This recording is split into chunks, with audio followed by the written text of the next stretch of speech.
आप सभी को नमस्कार। मेरा नाम परीशा सैनी है और मैं आज आप सभी बच्चों को हमारी हिंदी की पाठ्य पुस्तक जो नई पाठ्य पुस्तक आई है जिसका नाम है मल्हार, उसका प्रथम यानी सबसे पहला पाठ पढ़ाऊंगी जिसका नाम है मातृभूमि। अच्छा, वीडियो स्टार्ट करने से पहले मैं आपको एक फैक्ट बताना चाहूँगी। फैक्ट भी नहीं, ये एक जेन्युइन चीज़ है, बट बहुत लोग इसे गलत करते हैं। देखिए, बहुत बच्चे कहेंगे मैम आपने इसे मातृभूमि क्यों कहा। ये देखो, ये है ना मैम, ये जो त के नीचे ये जो मात्रा लगी है ये तो र की मात्रा है, तो ये तो मातृभूमि है। लेकिन ये गलत है। इस तरह की जो हमारी मात्रा लगती है ना, ऐसी ट जैसी मात्रा जो त के नीचे यहाँ पे लगी है, इसे री की मात्रा कहते हैं। इसे कहते हैं री की मात्रा। तो आशा करते हैं आप लोग ये बात समझ गए होंगे।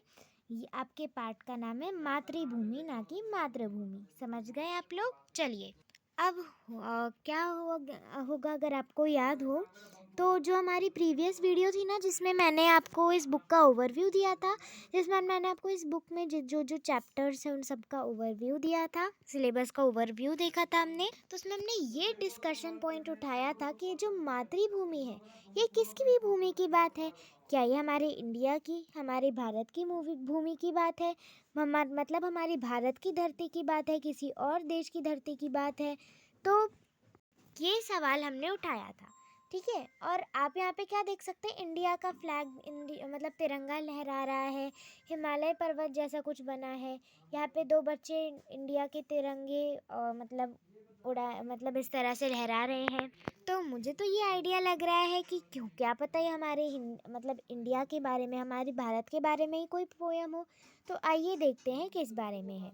ऊंचा खड़ा हिमालय आकाश चूमता है, नीचे चरण तले झुक नित सिंधु झूमता है। ऊंचा खड़ा हिमालय मतलब हिमालय पर्वत आप लोग जानते ही होंगे। हिमालय पर्वत, हिमालयन रेंज जिसे हम कहते हैं। तो हिमालय पर्वत बहुत ऊंचे हैं, ठीक है। हिमालय पर्वत बहुत ऊंचे हैं हाइट में, इतने ऊंचे हैं कि वो आकाश चूमते हैं। आकाश चूमते हैं मतलब ऐसे नहीं है कि आकाश और हिमालय एक दूसरे से टकरा जाते हैं, मतलब वैसे नहीं। लेकिन इसका मतलब ये है कि हिमालय और आकाश एक हो जाते हैं, इतना ऊंचा है हिमालय। और नीचे चरण तले झुक, अगर आप नीचे चरण रखकर तले झुकते हो, नीचे चरण नीचे पैर रख के झूमते हो, तो नित सिंधु झूमता है। तो सिंधु होता है हमारा हिंद महासागर, जिसे इंडियन ओशियन कहते हैं, है ना।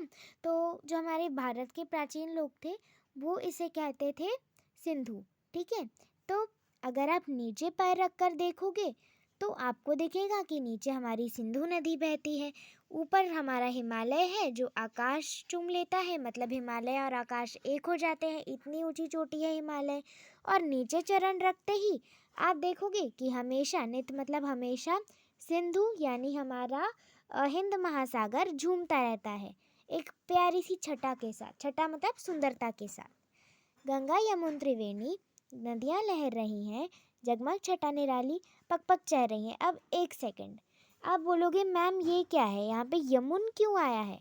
वर्ड तो हमारा यमुना होता है, गंगा त्रिवेणी ये तो हमारी नदियाँ हैं, तो उस हिसाब से यहाँ पे यमुना होना चाहिए था, यमुन क्यों है। डोंट वरी, इसके बारे में जब हम क्वेश्चन आंसर सॉल्व करेंगे तो उसमें हम इसके बारे में पढ़ेंगे। नदियाँ लहर रही हैं, जगमग छटा निराली पक पक चह रही हैं। इसका मतलब गंगा यमुना, और अभी के लिए आप अगर कंफ्यूज हो रहे हैं, अभी के लिए समझिए कि यमुना ही लिखा है, ठीक है। बाद में हम इसका रीज़न पढ़ेंगे कि यमुन क्यों लिखा है। गंगा यमुना त्रिवेणी नदियाँ लहर रही हैं, जगमग छटा निराली पक पक चह रही हैं। कितनी बार पढ़ लिया हमने पैराग्राफ, इसका मतलब समझो। गंगा यमुना और त्रिवेणी तीन नदियाँ हैं। अब त्रिवेणी क्या है, एक ऐसी जगह जहाँ पे त्रि मतलब तीन, वेणी मतलब नदियाँ, मतलब एक ऐसी जगह जहाँ पे तीन धाराओं का, तीन नदियों का एक साथ सम्मेलन होता है, यानी कि संगम होता है, ठीक है। संगम होता है तीन नदियों का एक साथ, एक इंटरकनेक्टिंग पॉइंट होता है ये त्रिवेणी, ठीक है, जहाँ पे तीन नदियाँ मिलती हैं।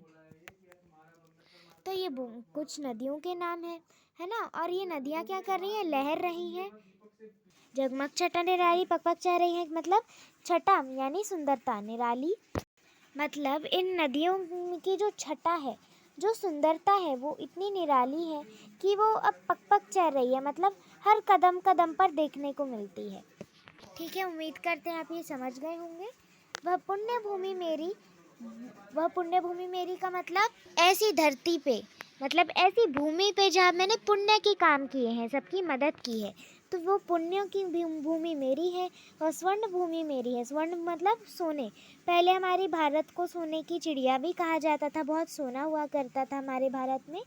तो ऐसे कहा जा रहा है कि हमारी वो जो भूमि है ना अंग्रेज़ों, और अब मैंने अंग्रेज़ों को कहा क्योंकि ये कविता सोहनलाल द्विवेदी जी द्वारा लिखी गई है। वो तो हम लास्ट में चैप्टर के देखेंगे ही कवि से परिचय में। अभी के लिए आप बस ये देखिए कि वो भूमि वो ऐसी धरती जिसमें सोना ही सोना देखने को मिलता है, वो भूमि मेरी है।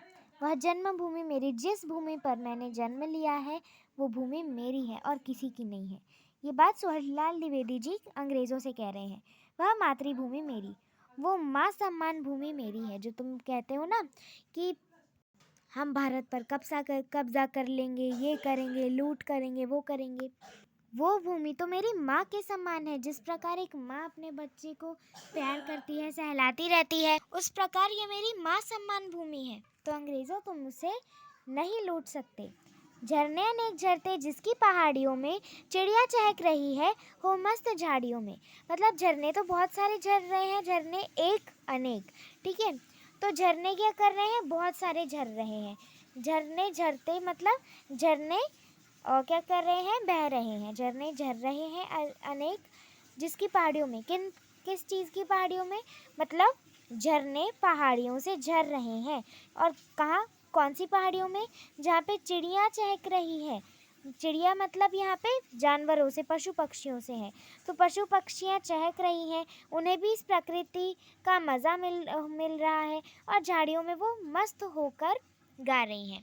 तो इस पैराग्राफ से सिर्फ यही हमारी भारत की प्राकृतिक सुंदरता को ही इन्हांस नहीं किया गया है, बल्कि ये भी बताया गया है कि कैसे हमारे पशु पक्षी भी हमारी सुंदरता को, प्राकृतिक सुंदरता को एंजॉय कर रहे हैं। प्राकृतिक सुंदरता मतलब हमारी जो प्रकृति है, जो हमारा नेचर है हमारे इंडिया का, वो भी बहुत खूबसूरत है, दिल छू लेने वाला है। ठीक है, तो क्या आप ये पैराग्राफ समझ चुके हैं?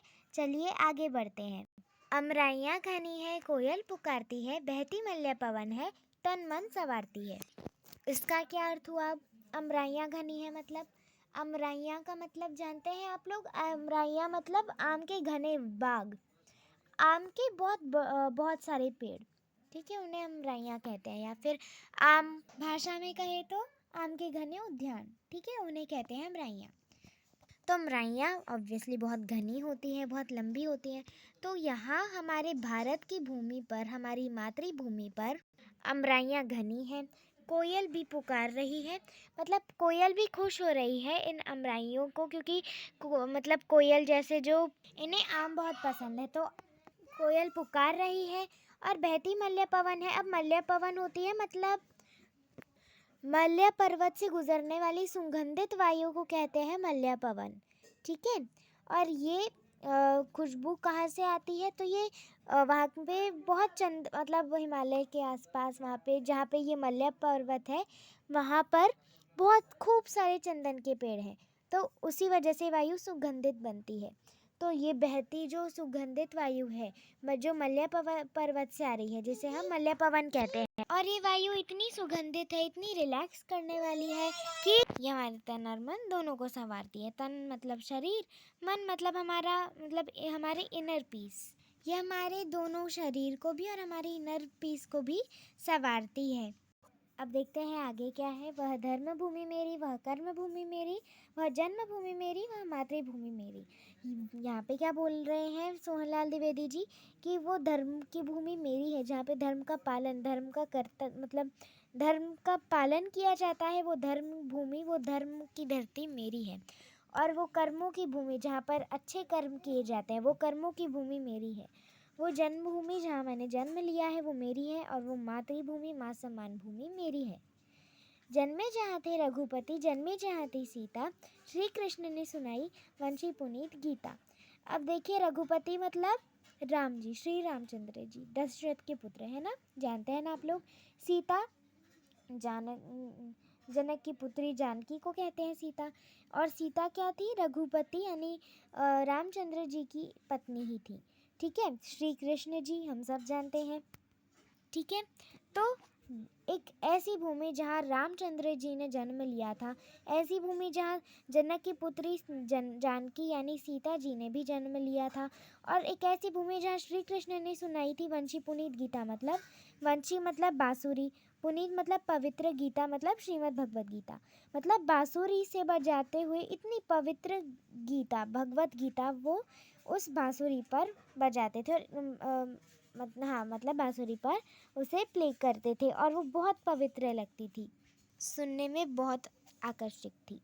तो एक ऐसी भूमि जहाँ रामचंद्र जी जन्मे थे, ऐसी भूमि जहाँ सीता जी जन्मी थी, एक ऐसी भूमि जहाँ श्री कृष्ण ने सुनाई थी बांसुरी की पवित्र बांसुरी से बजाते हुए, क्या बजाई थी उन्होंने बांसुरी में? श्रीमद् भगवत गीता, वो भी एक पवित्र तरीके से। गौतम ने जन्म लेकर जिसका सुयश बढ़ाया, जग को दया सिखाई, जग को दिया दिखाया। गौतम बुद्ध ने जहाँ पर जन्म लिया और बौद्ध धर्म के प्रवर्तक थे गौतम बुद्ध, है ना। इन्होंने क्या सिखाया था हमारे जग को? अहिंसा, दया और करुणा का संदेश दिया था, है ना। और इन्होंने क्या किया? जिस भूमि का इन्होंने सुयश बढ़ाया है, ठीक है, तो इन्होंने जग को दया सिखाई, करुणा सिखाई और सबको अहिंसा सिखाई। मतलब अहिंसा का मतलब अगर अंग्रेजी में कहे तो नॉन वायलेंस। ठीक है, तो इन्होंने जग को यही दिया दिखाया और अच्छे संदेश भी दिए। वह युद्ध भूमि मेरी, वह बुद्ध भूमि मेरी, वह मातृभूमि मेरी, वह जन्मभूमि मेरी। यहाँ पे 2 न्यू टर्म्स आए हैं, 2 रिपीट हुए हैं। वो युद्ध की भूमि मेरी है। अच्छा, युद्ध भूमि क्यों कहा गया है मैम? ये तो थोड़ा नेगेटिव वर्ड हो गया कि हमारी भूमि पर लड़ाई हो रही है, ऐसा नहीं है। हमारे भारत ने ऐसे किसी पे कभी अटैक नहीं किया है जब तक किसी और ने जानबूझ के या फिर इस तरह से किया हो अटैक, तब तक हमारे भारत ने ऐसे ही बिना किसी वजह के अटैक नहीं किया है। तो जब जब हमारी लड़ने की बात आती है हम लड़ते हैं, इसलिए ये युद्ध की जो धरती है ना वो मेरी है अंग्रेज़ों। वो बुद्ध भूमि जहाँ गौतम बुद्ध ने जन्म लिया है वो भूमि भी मेरी है। वो मातृभूमि, माँ समान भूमि भी मेरी है, और वो जन्मभूमि जहाँ जिस भूमि पर मैंने जन्म लिया है अंग्रेज़ों, ये भूमि भी मेरी है, तुम्हारा कुछ नहीं है, है ना। तो ये प्यारी कविता लिखी गई है सोहनलाल द्विवेदी जी द्वारा। अब ये हमारी कविता का अंत हो चुका है, हमारी कविता समाप्त हो चुकी है, इसका एक्सप्लेनेशन मैंने आपको दे दिया है। अब देखते हैं कवि से परिचय। ठीक है, ये आपके लिए थोड़ा न्यू हो सकता है, तो क्योंकि पहले की एनसीईआरटी बुक्स में ऐसा शायद नहीं था, लेकिन अब हर एक चैप्टर में कवि से या फिर लेखक से परिचय आपको दिया गया होगा, जिससे आपको ये आइडिया लग जाएगा कि बेसिकली जो पोयम या स्टोरी उन्होंने लिखी है वो है किस बारे में। इस कविता को हिंदी के प्रसिद्ध कवियों में से एक सोहनलाल द्विवेदी जी ने लिखा है। ये जो आपने अभी कविता पढ़ी है ना, मातृभूमि, है ना, इस कविता को हिंदी के प्रसिद्ध कवियों, मतलब बहुत फेमस राइटर्स में से एक सोहनलाल द्विवेदी जी ने लिखा है। ठीक है, ये मतलब हिंदी के प्रसिद्ध कवियों में से एक थे, याद ध्यान रखना। ठीक है, और उनका जन्म आज से लगभग 100 साल पहले हुआ था।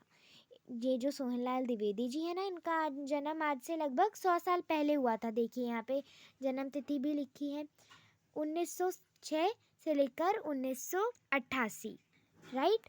तो 1906 में इनका जन्म हुआ था। देखिए आप इस तरह से देख सकते हैं, कुछ इस तरह के दिखते थे सोहनलाल द्विवेदी जी। इनका जन्म 1906 में हुआ था, इनकी मृत्यु 1988 में हुई थी।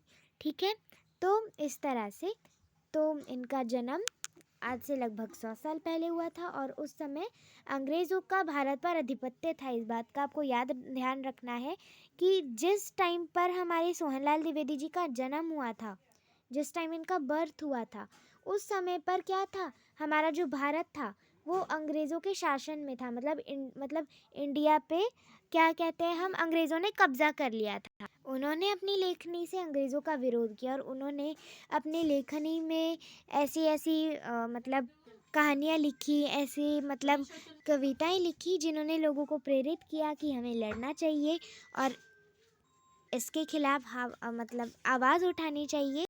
तो उन्होंने सबको प्रेरित करने के लिए अपनी लेखनी का उनका प्रिय विषय देशभक्ति ही था। यहाँ पे लिखा भी है, उनकी लेखनी का सबसे प्रिय विषय देशभक्ति था। वो अपनी देश के बारे में अच्छी अच्छी कविताएं, अच्छी अच्छी कहानियाँ लिखते थे और भारत के गौरव का गान करना उन्हें बहुत प्रिय था। अगर होता है ना, हम कोई न्यू चीज़ लाते हैं, फॉर एग्ज़ाम्पल अगर मेरे पास कोई न्यू बॉटल है जो किसी के पास नहीं है, तो मैं बोलूँगी कि देख, मतलब ऐसे मतलब बोलना तो नहीं चाहिए, बट कुछ बच्चे होते हैं कि देखो मैं क्या लेके आई हूँ, ये किसी के पास नहीं है, कितनी सुंदर बॉटल है, इस तरह से मैं उसे इन्हांस करूँगी। इस तरह से जो हमारे सोहनलाल द्विवेदी जी भी थे ना, उन्हें भी भारत का गौरव का गान करना, मतलब भारत को इन्हेंस करना, भारत के बारे में अच्छा बोलना बहुत पसंद था। और उनकी कुछ चर्चित रचनाएं क्या हैं, उनकी कुछ फेमस राइटिंग्स क्या हैं? बड़े चलो, कोशिश करने वालों की हार नहीं होती, कोशिश करने वालों की हार नहीं होती, ये तो आपने सुना ही होगा। लहरों से डर के नौका पार नहीं होती और कोशिश करने वालों की कभी हार नहीं होती, और आदि। इनकी कई सारी लेखनियाँ आप देखोगे ज़्यादातर देशभक्ति पर आधारित है। तो इसी के साथ हमारी आज की वीडियो एंड होती है।